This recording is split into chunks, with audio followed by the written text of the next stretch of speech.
আগামী ১৩ই মার্চ বাংলাদেশে আসছেন জাতিসংঘের মহাসচিব অ্যান্তোনিও গুতেরেস। তার আগেই প্রধান উপদেষ্টা ডক্টর মোহাম্মদ ইউনূসকে চিঠি দিয়েছেন তিনি। কিন্তু কি লেখা রয়েছে সেই চিঠিতে, বিস্তারিত জানাচ্ছেন আরিফ হাসান। গত ৭ ফেব্রুয়ারি নিউ ইয়র্কে জাতিসংঘ মহাসচিবের সঙ্গে সাক্ষাৎ করেন প্রধান উপদেষ্টার রোহিঙ্গা ইস্যু ও অগ্রাধিকারপ্রাপ্ত বিষয়াবলী সংক্রান্ত উচ্চ প্রতিনিধি খলিলুর রহমান। এ সময় তিনি প্রধান উপদেষ্টার আমন্ত্রণপত্র গুতেরেসের কাছে হস্তান্তর করেন। সেই আমন্ত্রণ গ্রহণ করে আগামী ১৩ই মার্চ ৪ দিনের সফরে বাংলাদেশে আসছেন জাতিসংঘের মহাসচিব অ্যান্তোনিও গুতেরেস। আগামী ১৩ থেকে ১৬ই মার্চ ঢাকায় অবস্থান করবেন তিনি। তবে সফরের আগে অন্তর্বর্তী সরকারের প্রধান উপদেষ্টা ডক্টর মোহাম্মদ ইউনূসকে চিঠি দিয়েছেন জাতিসংঘ মহাসচিব। চিঠিতে তিনি প্রধান উপদেষ্টার নেতৃত্বে চলমান সংস্কারের প্রতি দৃঢ় সমর্থন জানিয়েছেন। লিখেছেন, ৪ ফেব্রুয়ারি আপনি যে চিঠি দিয়েছেন তার জন্য আপনাকে আমি ধন্যবাদ জানাতে চাই, যা ৭ ফেব্রুয়ারি সাক্ষাতের সময় আপনার রোহিঙ্গা সংকট ও অগ্রাধিকার বিষয়ক প্রতিনিধি খলিলুর রহমান আমার কাছে পৌঁছে দিয়েছেন।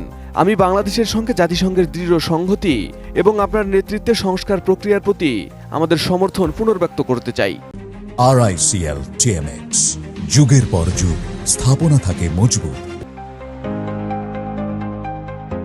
অ্যান্তোনিও গুতেরেস লিখেছেন, বাংলাদেশ ও ওই অঞ্চলের উপর রোহিঙ্গা সংকটের প্রভাবের পাশাপাশি রাখাইন রাজ্যে ক্রমবর্ধমান মানবিক পরিস্থিতি সম্পর্কে আপনি যে উদ্বেগ প্রকাশ করেছেন, আমিও তার সঙ্গে একমত। রোহিঙ্গাদের আশ্রয় দেওয়ার জন্য বাংলাদেশের প্রতি আন্তর্জাতিক সমর্থন আদায়ের কাজ অব্যাহত রাখবে জাতিসংঘ। মিয়ানমারের সংকট রাজনৈতিকভাবে সমাধানের লক্ষ্যে আঞ্চলিক সংস্থা, দক্ষিণ পূর্ব এশিয়ার দেশগুলোর সংগঠন আসিয়ান এবং অন্যান্য অংশীদারদের সঙ্গে ঘনিষ্ঠভাবে কাজ অব্যাহত থাকবে। বিশেষ করে রাখাইনে রোহিঙ্গাদের নিরাপদ ও স্বেচ্ছায় প্রত্যাবাসনের অনুকূল পরিস্থিতি তৈরি করা হবে। রাখাইনের সম্প্রদায়গুলোর কাছে মানবিক সহায়তা এবং তাদের জীবিকা নির্বাহের জন্য জাতিসংঘের কান্ট্রি টিমগুলোকে নির্দেশ দেওয়ার কথা জানিয়েছেন মহাসচিব। লেখেন, আমি আমার ঊর্ধ্বতন কর্মকর্তাদের অনুরোধ করছি তারা যেন রাখাইনের সম্প্রদায়গুলোর কাছে মানবিক সহায়তা এবং তাদের জীবিকা নির্বাহের জন্য সর্বাধিক সহায়তা প্রদানে বাংলাদেশ ও মিয়ানমারের জাতিসংঘের স্থানীয় টিমগুলোকে নির্দেশ দেন। এ সকল বিষয় সম্পৃক্ত প্রতিটি বিষয়কে অগ্রাধিকার দেবে জাতিসংঘ। রাখাইন এবং সমগ্র মিয়ানমারের অভাবী মানুষের কাছে নিরাপদ, টেকসই এবং বাধাহীন মানবিক সহায়তা পৌঁছাতে সমন্বয়কে অগ্রাধিকার দেবে জাতিসংঘ।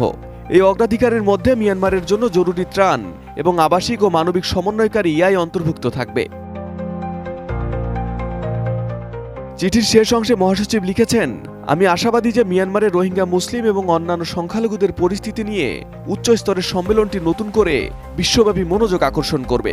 এর মাধ্যমে রোহিঙ্গা ও অন্যান্য সংখ্যালঘুদের জন্য বিস্তৃত সমাধান বিকাশে আবেদনের সুযোগ তৈরি হবে। সদস্য দেশগুলোর সঙ্গে পরামর্শের পর জাতিসংঘ কিভাবে সর্বোত্তম পথে বিষয়টিকে সমর্থন করতে পারে তার জন্য সম্মেলনের ফলাফল এবং পরিকল্পনার অপেক্ষা করছি। Arif Hasan, ATN news.